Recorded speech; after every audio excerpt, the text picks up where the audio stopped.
Welcome to the circuit. NASA is on a mission to take space travel beyond where humans have ever been before. The space agency is known for breaking barriers. Now it's also shattering glass ceilings by sending the first woman and person of color to the moon, while also laying the foundation for the first human to walk on Mars. We must confront the reality of interstellar journey.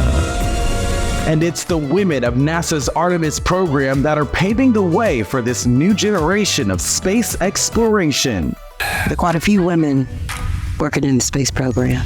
We're going back to the moon for the first time since the Apollo 17 mission more than 50 years ago. They'll be here. I just don't want I got.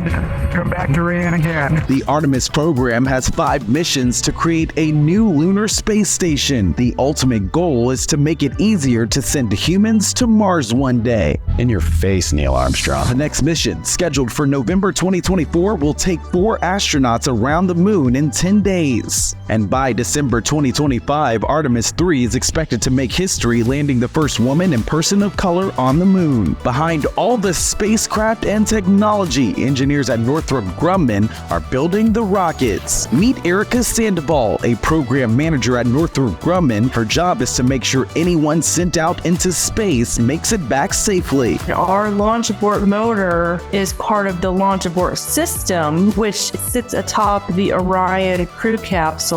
The abort system itself has 3 different rocket motors, and I built one of them. While NASA is still getting ready for the Artemis 2 mission, Sandoval and her team are already working on the rocket motors for Artemis missions 4 and 5. The abort motor is all about astronaut safety.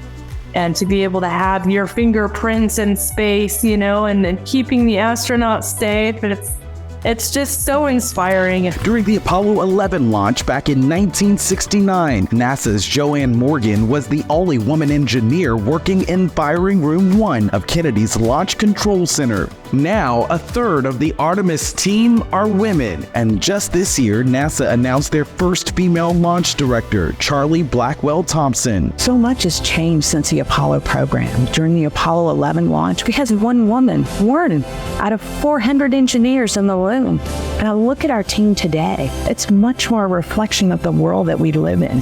And when Artemis engineers are preparing to explore more of the lunar surface than ever before, some of them are breaking other records. April Jennifer Choi manages the engineering department on the Artemis Lunar Exploration Program. But this year, she also broke 6 Guinness World Records in one day, from spinning fire hoops and fire eating to throwing and catching flaming knives and even whipping flowers. Choi once traveled around the world as a full-time circus and festival performer. Now her latest mission is assisting in the next era of human exploration, Artemis. That's all the time we have for now. Thanks for joining us. We'll see you right here again at Circuit News TV.